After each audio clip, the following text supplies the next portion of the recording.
Shalom, berjumpa lagi dalam channel Klavo Sukacita. Dari tempat ini, saya hendak ingin membagikan kebenaran firman Tuhan bagi kita sekalian.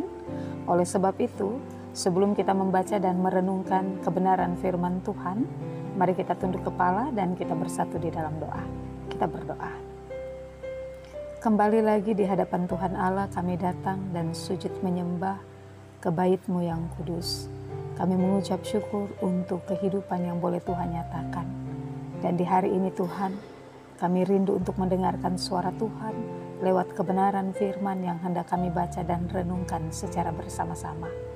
Urapi setiap pribadi kami, nyatakan kasih dan kuasa-Mu, agar jangan kami memahami lewat pikiran kami secara manusiawi, tetapi biarlah kami dapat memahami itu lewat cara kerja Roh Kudus dalam hidup dan kehidupan kami sebagai anak-anak Tuhan. Bersabdalah bagi kami ya Tuhan, karena kami telah siap sedia mendengarkan kebenaran firman-Mu. Amin.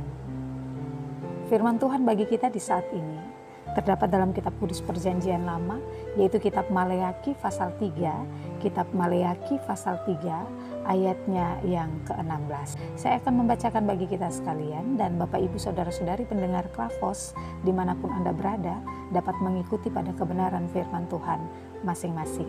Beginilah bunyi kebenaran firman Tuhan. Maleaki pasal 3 ayat 16, di sana diperkatakan kemenangan terakhir bagi orang benar. Beginilah berbicara satu sama lain orang-orang yang takut akan Tuhan. Tuhan memperhatikan dan mendengarnya. Sebuah kitab peringatan ditulis di hadapannya bagi orang-orang yang takut akan Tuhan dan bagi orang-orang yang menghormati namanya. Sampai demikian jauh pasal kebenaran firman Tuhan bagi kita, yang dikatakan berbahagia bagi kita semua yang mau membaca, mendengar, merenungkan, bahkan juga kita mau melakukan kebenaran firman Tuhan itu dalam hidup dan kehidupan kita hari lepas hari. Keluarga Klavos yang diberkati oleh Tuhan kita Yesus Kristus dimanapun Anda berada, dari Maleaki pasal 3 ayatnya yang ke-16, maka di bawah sorotan tema dengan tema yang berbunyi Ia melihat. Tema kita saat ini berbunyi Ia melihat. Nah, Maleaki pasal 3 ayat 16 dalam kitab Maleaki ini ditujukan kepada kita bahwa Tuhan mendata secara detail semua cara yang dilakukan oleh umatnya untuk menolak kasih yang telah Allah berikan. Dengan ketidaktaatan mereka, manusia sering tidak menyadari akan sebuah pertolongan dan bimbingan Tuhan dalam hidup dan kehidupan kita sebagai manusia. Kita menganggap bahwa semua yang telah kita capai selama ini adalah bukti buah dari kerja keras kita sendiri tanpa campur tangan Tuhan.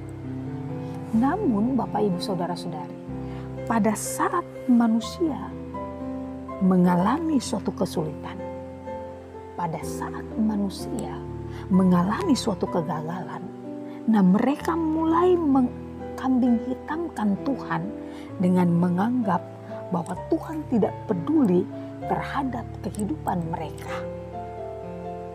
Nah, itu juga terjadi pada kehidupan bangsa Israel yang adalah bangsa pilihan Tuhan, yang adalah umat kepunyaan Tuhan.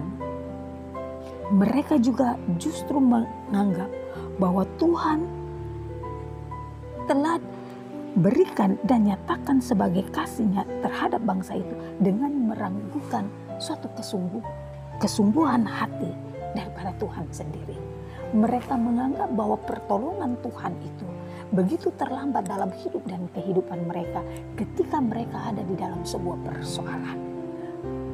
Nah, tetapi Bapak Ibu yang diberkati oleh Tuhan kita Yesus Kristus, ketika Tuhan meminta supaya bangsa Israel itu mulai kembali dan mau bertobat dari jalan yang sesat dan kurang percaya itu, Tuhan mau memanggil mereka kembali untuk menerima apa yang baik dari Tuhan.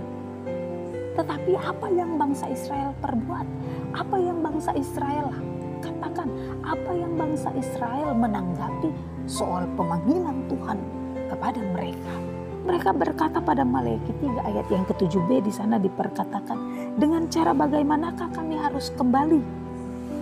Nah, Bapak Ibu saudara-saudari pendengar Klavos yang diberkati oleh Tuhan kita Yesus Kristus, kita pun seringkali bersikap demikian. Kita seringkali bersikap dengan setengah hati dalam menjalani suatu keimanan kita. Nah, tampaknya kita begitu mengasihi Tuhan, kita begitu melayani Tuhan, tetapi di balik mengasihi, di balik melayani, kita sesungguhnya sedang mengasihi dan melayani diri kita sendiri oleh karena keegoisan kita manusia. Nah, Bapak Ibu yang diberkati Tuhan, kalau mau dikatakan, terkadang diperkatakan dalam kehidupan Bapak Ibu dan saya memberikan suatu contoh kecil bahwa misalnya kita akan menyuruh orang untuk berdiri dan melayani. Dalam ketidaksiapan dia berkata bahwa dia mampu, dia berkata bahwa dia sanggup, tetapi sesungguhnya ia bukan melakukan untuk Tuhan, tetapi ia melakukan supaya orang dapat melihat dia. Ada suatu keberanian supaya orang dapat menganggap bahwa dia boleh, supaya orang dapat menganggap bahwa dia bisa. Tetapi dalam kesemuanya itu, dia bukan melakukan untuk Tuhan, tetapi dia berdiri atas kehendak dia secara pribadi. Nah, oleh sebab itu Bapak Ibu yang diberkati Tuhan, terkadang dengan cara-cara yang seperti itu, ketika tantangan datang dalam hidup kita, ketika persoalan datang dalam kehidupan kita, kita menjadi rapuh, kita menjadi tidak taat, kita menjadi orang yang selalu mau mementingkan diri kita sendiri. Tetapi kalau kita mengandalkan Tuhan, kalau kita mau terus memperhatikan bahwa Tuhan memperhatikan seluruh kehidupan kita, maka kita akan mau berjalan bukan dengan kehendak kita manusia, tapi kita mau melakukan seturut dengan kasih dan kehendak Tuhan. Oleh karena itu Bapak Ibu yang diberkati Tuhan, kita harus ingat bahwa Allah kita selalu mengamati kehidupan kita sebagai umat kepunyaannya. Untuk itu, marilah kita mau menjalani hidup ini dengan benar.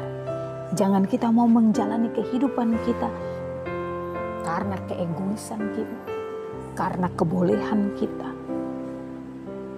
Tetapi marilah kita mau melihat bahwa Allah menghargai setiap tindakan yang dilakukan dengan dasar takut akan Tuhan dan mau menghormati namanya.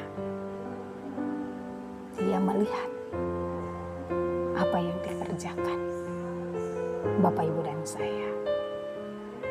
Kutipan syair lagu, mata Tuhan melihat apa yang kita perbuat, buat yang baik, buat yang jahat. Oleh sebab itu, jangan berbuat jahat. Ingat, Tuhan melihat.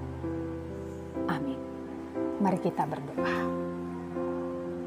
Dalam kesungguhan hati ini Tuhan, kami datang dan mengucap syukur kepada Tuhan atas setiap perkara besar yang boleh Tuhan nyatakan dalam hidup kami. Tuhan mengingatkan kami dalam setiap pemberitaan firman Tuhan. Terkadang kami menjadi orang yang gagal. Terkadang kami merasa diri kami mampu. Terkadang kami merasa diri kami bisa. Namun sesungguhnya Tuhan, ketika kami diperhadapkan dengan suatu persoalan, sering sekali kami menjadi orang yang rapuh. Sering sekali kami menjadi orang yang egois. Bahkan juga dalam suatu persoalan itu, kami dapat mempersalahkan Tuhan. Oleh sebab itu Tuhan, ampuni kami Bapa. Dan mari Tuhan, layakkanlah kami dalam suatu pertobatan yang benar. Kami mohon keampunan daripada Tuhan. Ajarilah kami Tuhan, untuk kami mau melakukan apa yang menjadi hormat dan kemuliaan nama Tuhan. Berkati channel Klavos Sukacita ini, agar lewat channel Klavos Sukacita ini banyak jiwa yang terus dimenangkan. Berkati seluruh pendengar Klavos dimanapun mereka berada. Tuhan memberkati hari-hari hidup mereka. Keluar masuk mereka pun Tuhan jaga dan Tuhan pelihara. Agar lewat China ini, mereka juga merasa diberkati. Meskipun mereka ada dalam suatu pergumulan yang berat, tetapi mereka percaya di dalam Tuhan mereka dapat menemukan jalan keluar yang hanya berasal daripada Tuhan sajalah. Terima kasih banyak Tuhan Yesus. Ketika kami boleh ada di bulan yang baru, kami percaya Tuhan turut bekerja, mendatangkan segala kebaikan dalam hidup dan kehidupan kami sebagai umat kepunyaan Tuhan. Amin. Shalom, Tuhan Yesus memberkati.